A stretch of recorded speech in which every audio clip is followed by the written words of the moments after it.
This is NBC 10 at Issue. Property taxes. Throughout the campaign for New Jersey governor, I heard from lots of voters who were concerned about rising property taxes.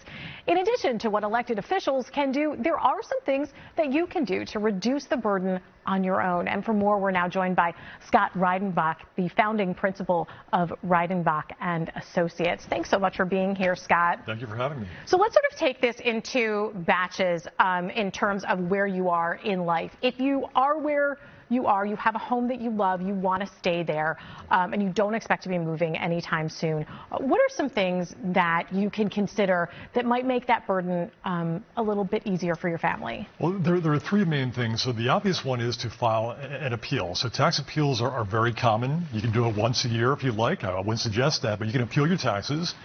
But number two, you can verify the data on your house is accurate. Make sure the taxing authorities have the proper square footage, any improvements that have been made to the property, number of bedrooms, make sure the data is proper and accurate. And the other thing you can do is make sure you apply for all the exemptions. So there's a homestead exemption, there are property exemptions for seniors, veterans, and even disabled persons.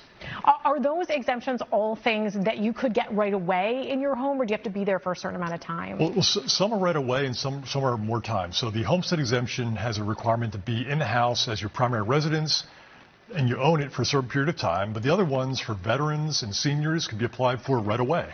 And for folks who maybe are thinking, hey, I might be ready to move, and I don't want property taxes to be a huge burden when I get to my new home, what are some of the things that you should consider as you're making your decisions? It might sound simplistic, but one option is to rent and not buy. So if you want to avoid taxes altogether, you can rent your property. Number two is buy an older house and not new construction. New construction is taxed at a higher rate because the value is known. It's a brand new house. Another thing is buy a property in a lower taxed area or neighborhood. I mean, taxes vary shockingly from neighborhood to neighborhood, town to town. So maybe buy somewhere that's less heavily taxed. Those are three good options right there. So in terms of the new construction, so you might be in a neighborhood that has some new construction and maybe some older construction, and there's a difference right there between them? There is, because the older homes are assessed at older values. I mean, shockingly, in most counties in Pennsylvania, the assessed values date back to the 1990s, whereas new construction is taxed right away because they know exactly the market value of that property. It's just been constructed.